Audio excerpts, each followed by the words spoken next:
Olá, muito boa tarde. Começa agora o programa Mercado Futuro. Eu converso com vocês aqui do estúdio da B3, Brasil Bolsa Balcão, no centro histórico da cidade de São Paulo. Sempre lembrando que o programa você assiste pela TV, pela parabólica, ou então pelo Facebook, passa simultaneamente. E o canal do Boi também está na Claro TV e na NET TV, ou seja, não faltam opções para você assistir toda a programação do canal, incluindo o programa Mercado Futuro. E o programa, especificamente, desde o começo desse ano, está nas principais redes. E eu fico impressionado, comecei a entender o que é a expressão viralizar.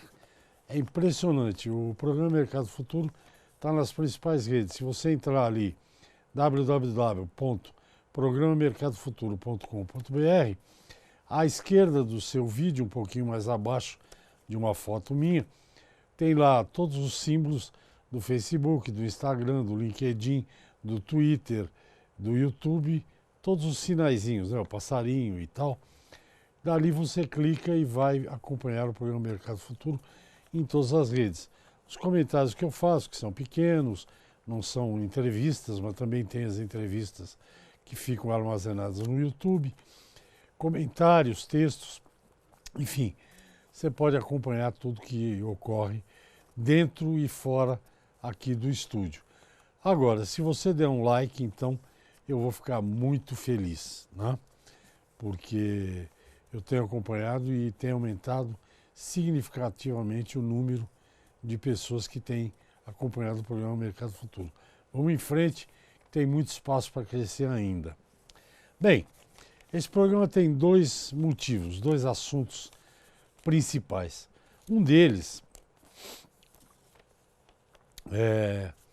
vai render aqui para mim muitos programas, quer dizer, vocês vão ouvir falar muito disso.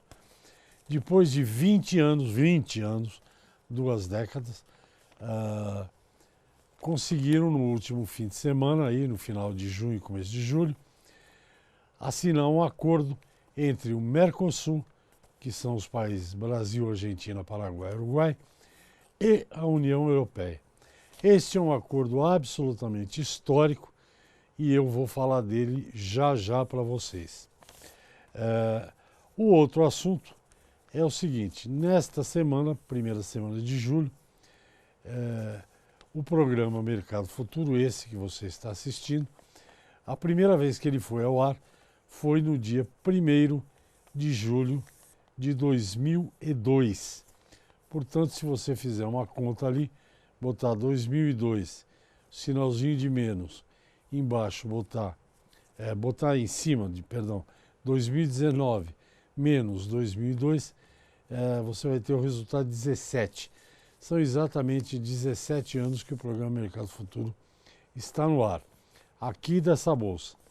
Bem, ele está no ar e já passou por vários estúdios, né? Porque as coisas vão mudando, cenários, acho que esse já é o 4º ou 5º nesses 17 anos, muitos entrevistados, eu não tenho a conta exata, mas seguramente se você pegar 250 por ano, aproximadamente, 10 anos são 2.500, 20 anos são 5.000.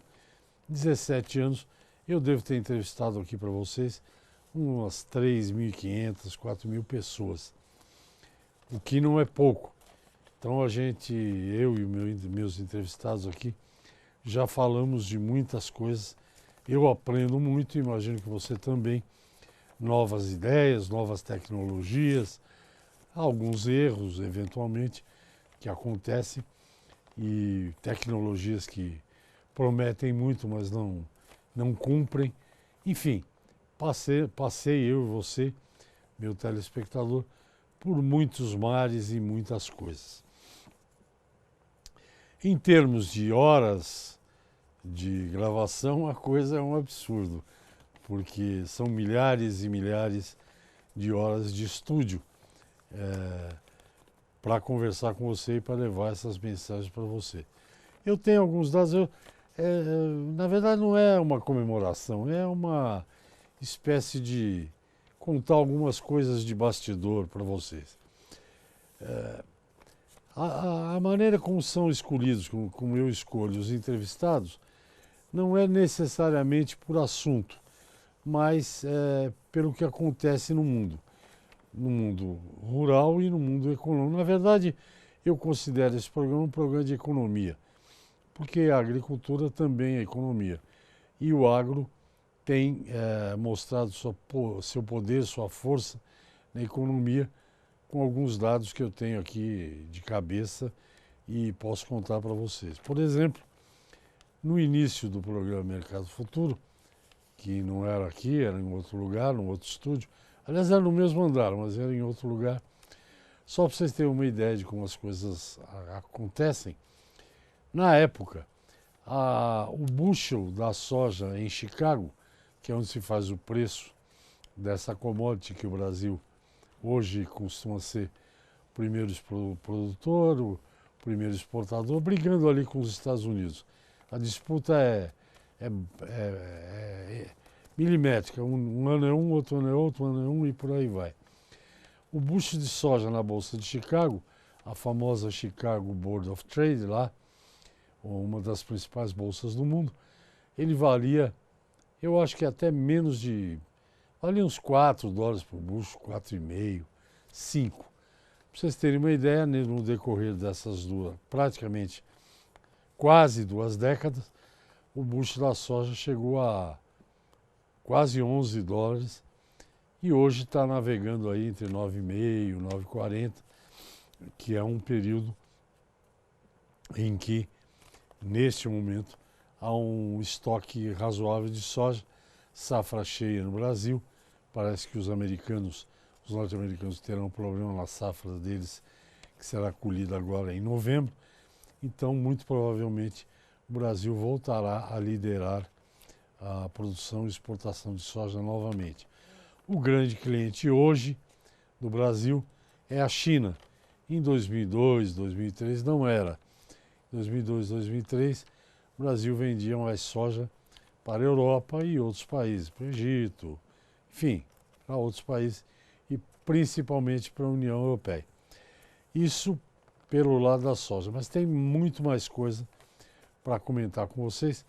Eu vou a um intervalo, pequeno intervalo, eu volto já já, até já. Ok, estou de volta. Hoje eu estou contando uma pequena história aqui desses 17 anos no ar, no canal do Boi, programa Mercado Futuro, diariamente na sua televisão, no seu Facebook, enfim, nas redes sociais. Antes do intervalo, eu falava um pouco da trajetória da soja nesses últimos 17 anos. O produto que realmente deu uma mudada absurda é o milho. O milho, até alguns anos, era considerado o primo pobre da soja, né? O primo pobre dos grãos. Não tinha mercado internacional, era um produto que não era dolarizado, como a soja. Bom, nesse período todo as coisas se alteraram profundamente. O Brasil não exportava um grão de milho. A saca de milho, eu cheguei a falar aqui entre 2002 e hoje, a saca de milho no centro-oeste brasileiro, Tangará, Primavera, nessas regiões novas, chegou a ser cotado a 7, acho que até menos, R$ 6 uma saca. Eu até brincava aqui na época dizendo que o preço do milho é o preço do saco, né, da sacaria. Pois bem, esse produto que não tinha, teoricamente, muita importância para alguns, eu pessoalmente sempre tratei o milho como cereal nobre, mas não é o caso. O mercado, os participantes do mercado é que resolvem esse tipo de coisa. Os participantes tratavam o milho como um cereal de segunda linha, né, de segunda categoria. Pois bem, o que aconteceu? De R$ 6, R$ 8 a saca, o milho numa crise que nós tivemos aí há uns 4, 5 anos, chegou a quase 50 ou 50 reais a saca em algumas praças. Por quê? Porque a avicultura brasileira, a suinicultura brasileira e também a bovinocultura usam milho para alimentar. No caso dos suínos e das aves, praticamente 60% do custo de produção de 1 quilo de carne, 60% é o milho que garante. Então, quando você está comendo lá aquele peito de frango, aquela picanha de suíno, pode ficar sabendo que você está comendo muito milho, né? Ou por tabela você está comendo milho, mas está comendo milho. Esses setores cresceram absurdamente e positivamente no Brasil nesses últimos 17 anos, exigindo um consumo de milho maior, né? E o Brasil foi, os produtores brasileiros foram atendendo. Para vocês terem uma ideia, em 2002, 2003, o Brasil, como hoje, tinha 2 safras de milho. A safra de verão, que é plantado junto com a soja, né? Até porque tem a história da rotação de cultura. Alguns produtores plantam soja, depois de alguns anos plantam milho, depois voltam para a soja e por aí vai. 2 safras de milho. A safra de verão e o que se chamava antigamente de safrinha. Pois bem, a safra de verão continua a safra de verão. E a safrinha, que agora eu chamo de safra de inverno, mais uma mudança ocorrida nesse período todo, a safrinha ou a safra de inverno é muito maior do que a safra de verão. No último ano, ou aí, agora, nessa temporada, muito provavelmente o Brasil vai bater as 100 milhões de toneladas de milho, produção de milho, sendo que 80 por aí será da antiga safrinha, hoje safra de inverno. E mais, na área de exportação, o Brasil que não exportava nada, o Brasil hoje é seguramente o segundo principal player do mercado mundial de milho. O milho tem 3 grandes produtores, 4 grandes produtores. Sem dúvida, o campeão absoluto são os Estados Unidos, depois com 300, quase 400 milhões de toneladas. Depois vem a China, com quase 200 milhões de toneladas, mas ela, tudo que produz, ela consome e ainda importa. E agora o Brasil com as suas 100 milhões de toneladas, seguido pela Argentina, que eu acho que é algo entre 40 e 50 milhões de toneladas. E o Brasil passou a exportar. Esse ano estão falando aí que o país pode embarcar algo como 40 milhões de toneladas de milho. Portanto, 60% para o consumo interno, né? 60% para cá, 40% para o mundo. Incluindo a China, que também, nesses 17 anos, a China passou a ser uma grande importadora, não apenas de soja, como de milho do Brasil. Os chineses, como vocês devem saber, são os maiores produtores de carne suína e consumidores. E agora estão amargando uma peste suína lá, que está dizimando o rebanho. Então isso vai dar algum desequilíbrio aí no mercado, mas de qualquer maneira eles vão precisar de milho e o Brasil está aí disposto a oferecer quanto milho for necessário, porque nós temos 2 safras. Por falta de uma, temos 2. E temos outros produtos. Por exemplo, a pecuária brasileira de 2002 era uma coisa completamente diferente da pecuária de 2019. A evolução que ocorreu na pecuária brasileira é uma coisa absolutamente notável. Na área de reprodução, com o IATF, inseminação artificial por tempo fixo, uma verdadeira revolução, tanto na pecuária de leite quanto na pecuária de corte. O que é a IATF, para quem não sabe? Você sincroniza as fêmeas para todas elas terem cio no mesmo momento, no mesmo dia, e aí, antes você inseminava uma que estava no cio, aí inseminava outra que ficou no cio.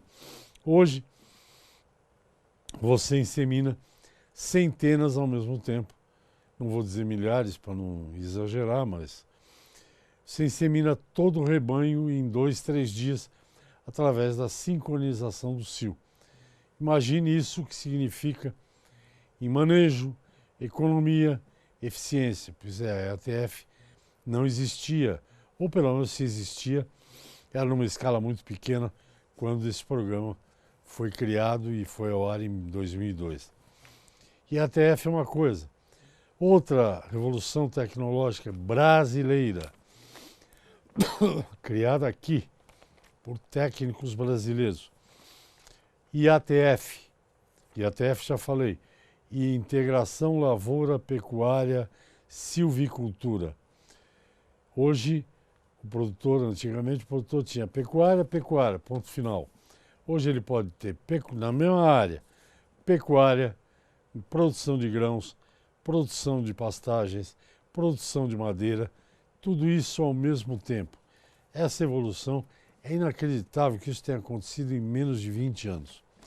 Bem, esses são alguns exemplos do que o programa fez. No outro bloco, agora nós vamos para o intervalo, eu vou concluir essa história e falar um pouco sobre esse magnífico acordo fechado entre a União Europeia e o Mercosul. O que isso pode significar para a economia brasileira. Vamos ao intervalo, eu volto já. Ok, estou de volta. Só para concluir o programa Mercado Futuro, você já sabe, aqui na B3, São Paulo, centro histórico da cidade. Só para concluir essa história que nós, eu e vocês, entramos aí na 18ª temporada do programa Mercado Futuro. Isso quer dizer o quê? Eu estou aqui na sua frente, sorrindo e dando notícia boa e ruim há 18 anos. Agora começamos o 18º, há 17 anos. Bom, agora só alguns detalhes para a gente falar do acordo Mercosul-União Europeia, para eu falar disso.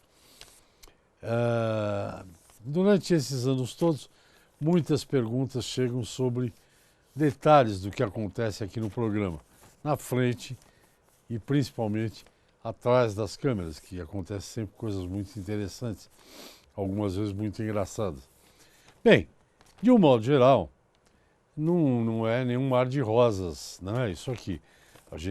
Eu tenho problemas, como todo mundo tem problemas, mas, pesando tudo, eu adoro fazer o programa, espero que você goste, porque para estar tanto tempo no ar, ininterruptamente, alguém gosta, né? Então, e muitas perguntas chegam para mim. Uma delas é: qual é o melhor entrevistado? O melhor entrevistado, nesses anos todos, posso garantir para vocês, é o entrevistado que conhece muito bem o assunto. Bom, aí óbvio, né? Mas o melhor entrevistado é o que fala, porque ele vem aqui para falar. Senta aqui nessa cadeira ao meu lado para falar de algum assunto. E o melhor entrevistado sempre tem exceção, mas com certeza são professores. Os professores, eles estão acostumados a dar aula, a ensinar os alunos, cabeça dura, a aprender alguma coisa. Então, normalmente, o professor fala muito bem, explica muito bem, é o entrevistado que você mais gosta. Normalmente, que eu também gosto. O entrevistado não tão bom é aquele que não fala, né? Você faz a pergunta, ele fala, não. Isso também acontece aqui algumas vezes. E a vida é assim, então a gente tem que torear. Os assuntos, na verdade, existe uma história que circula no mercado e que não é verdadeira. Sobre o meu começo nesse mercado de futuros, né?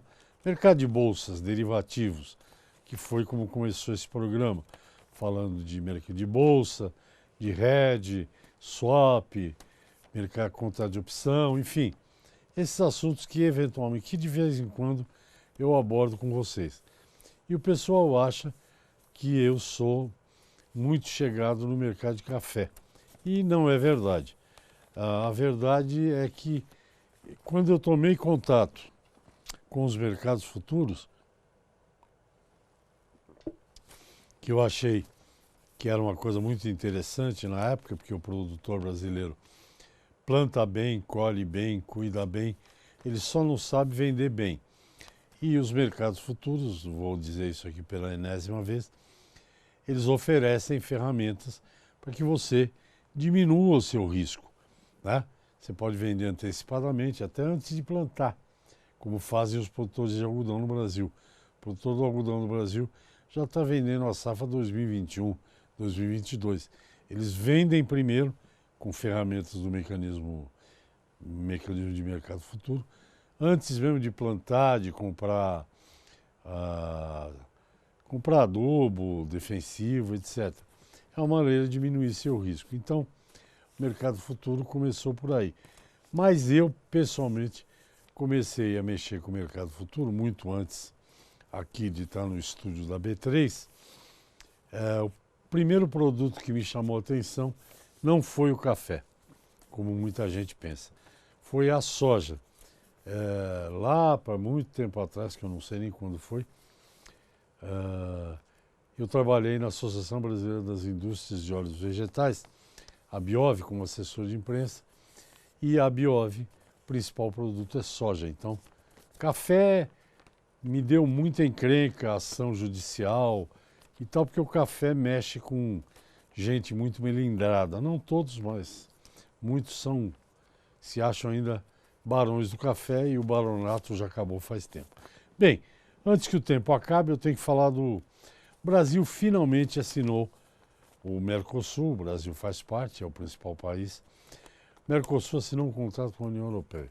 Isso vai me render muitos programas aqui, vocês vão ouvir falar muito disso, por um motivo muito simples. A União Europeia é o principal mercado para muitos produtos brasileiros. E se eu não me engano, eles consomem 1/4 do que se produz no mundo. Eles são ricos, eles compram, eles têm dinheiro. Estou falando de Alemanha, França, Portugal, Espanha, Áustria, enfim, dos países do Mercosul, são 27. Holanda, Inglaterra, que eu acho que não vai sair, União Europeia, perdão, o Reino Unido, que eu acho que não vai sair da União Europeia. Enfim, eles são grandes compradores, são ricos, são os maiores compradores acho que de farelo de soja brasileiro, os maiores compradores de suco de laranja, entre muitos outros produtos. O farelo brasileiro engorda as galinhas e os suínos europeus, que eles são grandes produtores. Enfim, esse acordo, o café, por exemplo, o café solúvel, que tem uma taxa para entrar, o brasileiro, tem uma taxa de 9%, uma sobretaxa que inviabiliza quase a exportação de café solúvel. Com esse acordo, ele vai cair, essa taxa vai cair até chegar a zero. Segundo o ministro da Economia, eu li ontem isso em algum lugar, em 10 anos isso significa, em grana para o Brasil, coisa de 125 bilhões de dólares. Portanto, é um acordo para ser comemorado. O pessoal do Itamaraty está de parabéns, né, das Relações Exteriores. A nossa ministra, evidentemente, muita gente trabalhou nisso, são 20 anos, mas quem assinou esse negócio foi a deputada do DEM do Mato Grosso do Sul, atual ministra da Agricultura, Abastecimento e Pecuária, a deputada Tereza Cristina. Parabéns, deputada, parabéns, ministra. Enfim, eu farei vários programas sobre esse assunto, porque ele merece. Muito obrigado pela atenção. Continue aí, eu não direi para vocês que até os próximos 18 anos, mas mais alguns anos, com certeza. Fique aí do meu lado, vá nas minhas redes sociais do programa e dê um like, que eu fico super contente. Obrigado e até o próximo programa. Até lá.